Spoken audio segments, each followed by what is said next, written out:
మనిషికి. నీకు 20 సంవత్సరాల తర్వాత 25 సంవత్సరాల తర్వాత మనకి హార్మోన్స్ బాడీలో ఉన్నట్టుగా 50కి మనిషి రీచ్ అయినప్పుడు 40 దాటిన తర్వాత ఉండవు. ఏ మనిషికైనా మనం అందరం హ్యూమన్ బీయింగ్ మనుషులుగా బ్రతుకుని ప్రతి ఒక్కళ్ళం తెలుసుకోవాల్సిన విషయం. 20 సంవత్సరాలు 30 సంవత్సరాల లోపు నువ్వు ఒక ఫుల్ బిర్యానీ తినేస్తావు, చికెన్ బిర్యానీ మటన్ బిర్యానీ తినేస్తావు. 40స్కి దాటిన తర్వాత ఎట్టి పరిస్థితుల్లో ఫుల్ బిర్యానీ ఒక మనిషి తినలేడు. అలవాటు ఉండి ఫుల్ తిన్నా దానివల్ల చాలా ప్రాబ్లమ్స్ నెక్స్ట్ డే నుంచి స్టార్ట్ అవుతాయి. అది తెలియదు మనకి. అది గ్రాడ్యువల్గా బాడీలో అది స్టోర్ అవుతూ ఉంటుంది. సో దీనికే ఇలా ఉంటే నీకు బాడీకి సంబంధం లేనిది ఒక పెట్రోల్ బండికి డీజిల్ పోస్తే ఇమీడియట్గా 1 నిమిషం కూడా అది స్టార్ట్ అయిన 1 నిమిషం తర్వాత కూడా బండి మూవ్ అవుతాం. మంచి ఆల్కలైన్ ఫ్లేవర్ ఉన్న నీళ్లు పోయాల్సిన బాడీకి నువ్వు ప్రతిరోజు వారానికి 2 సార్లు 3 సార్లు బాడీకి అవసరం లేని ఒక పాయిజన్ లాంటి ఒక ద్రవాన్ని అంటే ఒక లిక్విడ్ నువ్వు లోపలికి పంపిస్తుంటే నీ లివర్ కానీ నీ హార్ట్ కానీ అవన్నీ ఎలా బేర్ చేస్తాయి? ఎన్ని సంవత్సరాలు బేర్ చేస్తాయి? అంటే ఇన్ని సంవత్సరాలు మనిషి అవసరం లేనిది లోపలికి పంపిస్తున్నా కూడా నిన్ను అలా నిలబెడుతున్నాయంటే ఈ ప్రపంచంలో వాటికంటే మంచి మిషనరీ ఇంకేది లేదు. అయినా మనం డ్యామేజ్ చేస్తూనే ఉన్నాం. డ్యామేజ్ చేసిన వాళ్ళందరూ కూడా హ్యాపీగా ఉన్నా కూడా హ్యాపీగా లేకపోవటానికి ఆ డ్యామేజే కారణం. అలాగా మందు తాగటం వల్లే ఫిష్ వెంకట్కి కిడ్నీ డ్యామేజ్ అయింది అని నేను అనుకుంటున్నాను. సో రియలైజ్ అయ్యాడు.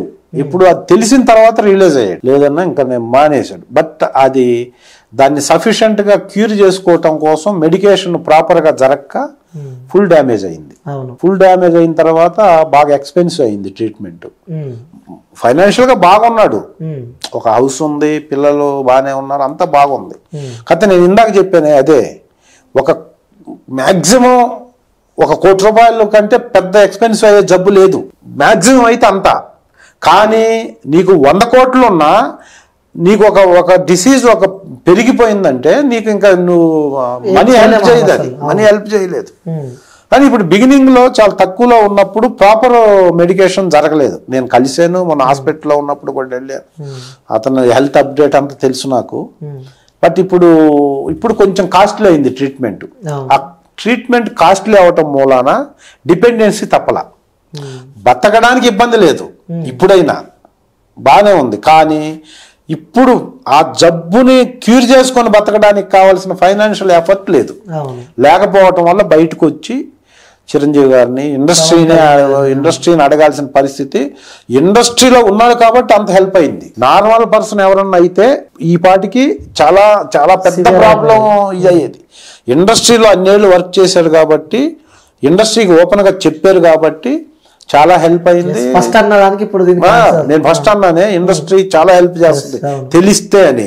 ఇప్పుడు అతని ప్రాబ్లం ఇండస్ట్రీకి తెలిసింది. ఇండస్ట్రీలో అందరు ఈవెన్ చిరంజీవితో సహా ప్రతి యాక్టర్తో పనిచేసి ఉన్నాడు. అదంతా ఇప్పుడు హెల్ప్ అయ్యో ఫిష్ వెంకట్కి ఇలా అయిందా, లేదు మనం ఉన్నాం కదా, మనం ఏదో ఒకటి చేద్దామని మెడికల్గా హాస్పిటల్స్ కొంతమంది, లేకపోతే మెడికేషన్ కొంతమంది, నీకేం కావాలో చెప్పని ఇంకొంతమంది ఏదో ఒక రకంగా హెల్ప్ చేశారు. ఇంకా నేను ఇప్పుడు ఈ క్యూబ్ ఇంటర్వ్యూ ద్వారా ఫిల్మ్ ఇండస్ట్రీకి నేను నా హంబుల్ రిక్వెస్ట్, నాలాగా చాలామంది ఫ్రెండ్స్ సహకరించారు. ఉన్న టాప్ హీరోలు అందరితో ఫిష్ వెంకట్ గారు పనిచేశారు. ఫిష్ వెంకట్ హెల్త్కి కావాల్సిన ఫైనాన్షియల్ సపోర్ట్ కానీ మోరల్ సపోర్ట్ కానీ మీరందరూ దయచేసి ఆయనకి ఇచ్చి మనతో పాటు యాక్ట్ చేయడానికి ఆయన్ని ఆరోగ్యవంతంగా తయారు చేసి మళ్ళీ ఇండస్ట్రీకి తీసుకురావాలి. పెద్ద హీరోలందరికీ నేను మనస్ఫూర్తిగా ఈ ఇంటర్వ్యూ సందర్భంగా కోరుకుంటున్నా, మీరు అడిగారు కాబట్టి. ఎస్ అవునన్నా, చాలా మంచి వ్యక్తి, చూస్తున్నాం, ఇంటర్వ్యూ కూడా చేయడం జరిగింది అన్ననే. సో పర్లేదు, ఇప్పుడు కొంచెం బాగున్నాడు. పవన్ కళ్యాణ్ గౌడ్ మొన్న స్పెషల్ గవర్నమెంట్ తరఫున కూడా నేను కేర్ తీసుకుంటాను అన్నాడు. మంచి హెల్ప్ జరిగి డెఫినెట్ గా ఫిష్ వెంకట్ మళ్ళీ మాతోటి వచ్చి నెక్స్ట్ ఇయర్ యాక్ట్ చేస్తారని మేము అందరం నేనైతే హంబుల్ గా నమ్ముతున్నాను. అలా జరగాలని ఆ దేవుడిని కోరుకుంటున్నాను. ఓకే అన్న, నెక్స్ట్ అల్లు అర్జున్ గారు. సో పుష్పలో మీరు ఉన్నారు, కానీ అందులో కూడా మాకు ఒక బాధ, ఎందుకంటే అంత పెద్ద వ్యక్తి మీరు. సో మీరు అందులో ఒక స్పిరిట్ ఉంటుంది, పంచ్ ఆఫ్ స్పిరిట్, మీరు మాట్లాడుతుంటే ఒక వైబ్రేషన్ ఉంటుంది. కానీ అందులో కూడా మీకు ఎలాంటి డైలాగ్ లేదు, సో అదొక బాధాకరం, చాలా మందికి ఇది ఒక క్వశ్చన్ మార్క్ అయిపోయింది. అది నేను చెప్పాను ఇంటర్వ్యూలో కూడా, ఇప్పుడు కూడా అది ఆ ముస్లిం క్యారెక్టర్ పెట్టిన దానికి ఒక ఎపిసోడ్ ఉంది. ఆ క్యారెక్టర్ కి ఆ ఎపిసోడ్ క్యారీ ఫార్వర్డ్ అవుతా వస్తుంది, బ్యాడ్ లక్. అది థర్డ్ పార్ట్ కి వెళ్ళింది. ఇప్పుడు థర్డ్ పార్ట్ లో కూడా ఉంది. అసలు వాడు ఎందుకు మాట్లాడలేదు అనే దానికే రీజన్ ఉంది, మాట్లాడకుండా ఎందుకున్నాడు అనే దానికే ఒక రీజన్ ఉంది. వీడు నా పక్కనే మొదటి నుంచి, నేను ఎమ్మెల్యే అప్పటి నుంచి ఉండి ఎందుకు మాట్లాడలేదో తెలుసా అన్నప్పుడే అది ఓపెన్ అవుద్ది. ఆ ఎందుకు మాట్లాడలేదు అనే దానికోసమే మాట్లాడకుండా సినిమా అంతా పెట్టాల్సి వచ్చింది. అది స్టోరీ క్యారీ ఫార్వర్డ్ అవటం మూలాన థర్డ్ పార్ట్ కి వెళ్ళిపోయింది. అది వెళ్ళిపోవడం వల్ల ఇది అలాగే రన్ అవ్వాల్సి వచ్చింది. దాని మీద కూడా సస్టైనబిలిటీ కూడా లేదు. సస్టైనబిలిటీ ఉంటే మళ్ళీ డౌట్ వస్తుంది. అందుకని ఏమీ లేను, ఓహో ఇతను ఇలా ఉందా అని ఆ క్యూరియాసిటీ బిల్డప్ చేయటం కోసం అలా పెట్టాల్సి వచ్చింది. సినిమా అంతా 40 రోజులు, దాదాపు 38-40 రోజులు అలాగే చేసుకుంటూ వచ్చాం. అది పెద్ద డైరెక్టర్, పెద్ద డైరెక్టర్, పెద్ద సినిమా. ఊరకే పెట్టరు. కాకపోతే అది ఫస్ట్ పార్ట్ లో అలాగే, సెకండ్ పార్ట్ లో అలాగే, ఇప్పుడు థర్డ్ పార్ట్ కి వెళ్ళింది. అది థర్డ్ పార్ట్ లో ఉంటది ఖచ్చితంగా. కాబట్టి దాన్ని నేను పెద్దగా మనం డిసప్పాయింట్ అవ్వాల్సిన పని లేదు. ఆ సినిమా ఇష్యూకి సంబంధించి కూడా చూస్తూనే ఉన్నాం. అది నా రేంజ్ కాదు. అది నా రేంజ్ లో నేను మాట్లాడే ఇమాజినేషన్ ప్రకారం లేదు. అది అంతా మంచిగా జరిగింది, అంతా అయిపోయింది. అది నేను మాట్లాడే అంత రేంజ్ నాది కాదు. నన్ను మీరు అడగొచ్చు కానీ నేను మాట్లాడే అంత తెలియదు అసలు నాకు. అంటే యాక్ట్ చేసి వచ్చేసాం అంతా నీకులాగే. ఆ మొత్తం ఎపిసోడ్ నేను టీవీలో చూడటమే. టీవీలో చూసినప్పుడు నువ్వు ఓపెన్ గా చెప్పినంత ఓపెన్ గా నేను చెప్పలేను. నేను ఆ సినిమాలో యాక్ట్ చేసిన వ్యక్తిగా, పైగా అల్లు అర్జున్ గారితో నేను పుష్ప 2 కాకుండా నేను ఆర్య 2 కూడా చేశాను. ఆర్య 2తో అల్లు అర్జున్ గారికి నాకు ఒక బస్సులో కుక్కను తీసుకెళ్లి బస్సులో వెనక్కి కూర్చొని ఉంటే నాది ఒక డైలాగు, తర్వాత పెద్ద ఫైట్ ఉంటది అల్లు అర్జున్ గారితో. ఆ సినిమా అంతా నాది పెద్ద క్యారెక్టర్, షాయిజేష్ ఇండియా పక్కన. సో నాకు అల్లు అర్జున్ గారితో ఉంది, మంచి ర్యాపో ఉంది. అతని వర్క్ గురించి చెప్పుకుంటే డెడికేషన్ లో నెంబర్ 1 డెడికేటెడ్ ఆర్టిస్ట్. ఒక డైలాగ్ కోసం, ఒక సీన్ లో ఒక ఎమోషన్ కోసం ఎంత వరకైనా ప్రయత్నం చేస్తాడు, ఎన్ని టేక్లైనా చేస్తాడు. అలా చూస్తూ ఉంటాం. అది ఆ పెర్ఫార్మెన్స్ ఆ లెవెల్లో చేస్తాడు. అంటే ఆ డిఫరెన్స్ ఏమైనా గమనించారా ఆర్య 2 నుంచి ఇప్పుడు?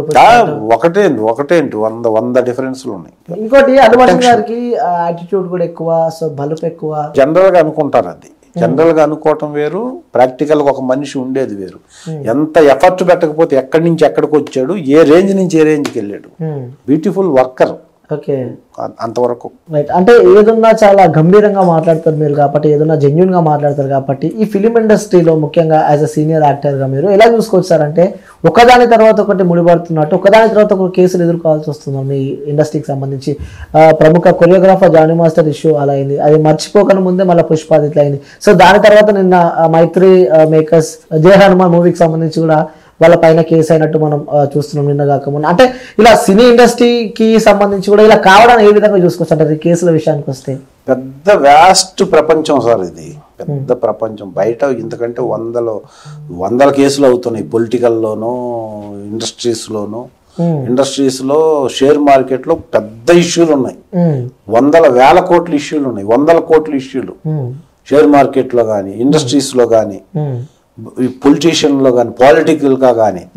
అవన్నీ మాట్లాడకుండా ఇవే పబ్లిక్, ఎందుకంటే ఇది పబ్లిక్ దీంట్లో ఉండే ఫీల్డ్ కాబట్టి ఇవి చూస్తారు. ఇప్పుడు నేను ఆ ఫీల్డ్ కాబట్టి నన్ను అడుగుతున్నాను.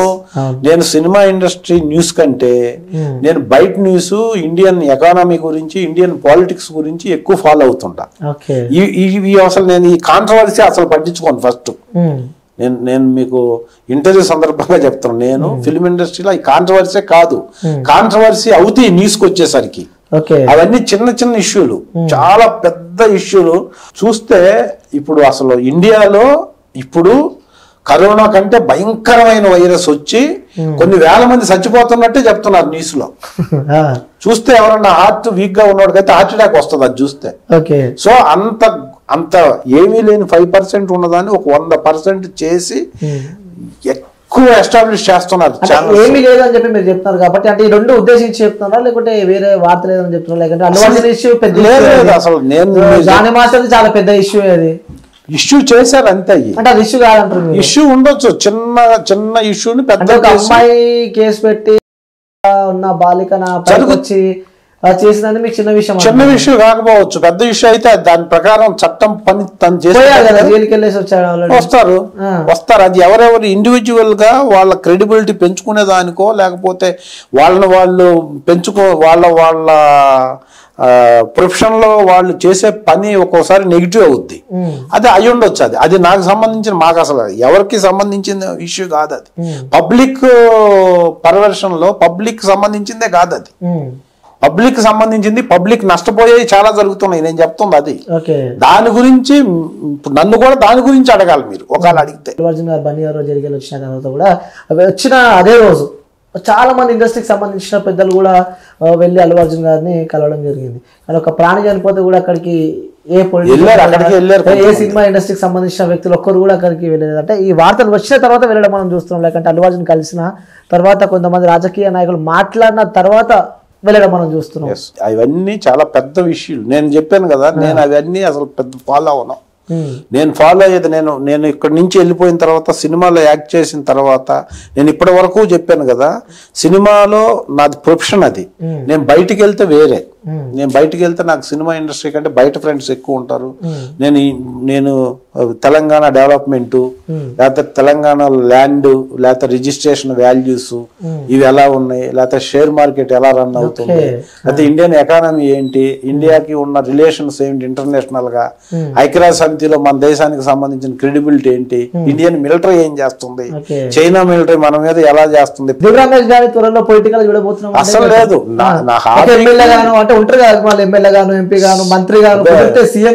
ఏది నోటికొస్తే అది అడిగారని నేను ఏది తెలిస్తే అది చెప్పడం వ్యవస్థను మారేది లేదు. మనం ఇంట్లో ఒక మనిషినే మార్చలేము, మనం వ్యవస్థనే మారుస్తాం. వ్యవస్థ ఇలా ఉంటే బాగుంటది. వ్యవస్థలో ఈ సెగ్మెంట్ ఇలా ఉంటే, ఈ సెగ్మెంట్ ని పెంచితే వ్యవస్థలో ఉండే మనుషులు బాగుంటారనేది నీకు తెలుసు, నాకు తెలుసు. నన్ను అడగకపోయినా నేను చెప్తాను. అది ఈ వ్యవస్థ, ఈ దేశం బాగుండాలంటే రైతు బాగుండాలి. అది అందరికీ తెలిసిందే కదా. రైతు బాగుండడానికి ప్రభుత్వాలు ఏం చేస్తున్నాయి? మనుషులు ఎలాగ చేయలేరు రైతుని బాగు చేయడం. రైతుని ప్రకృతి బాగు చేయాలి ఫస్ట్.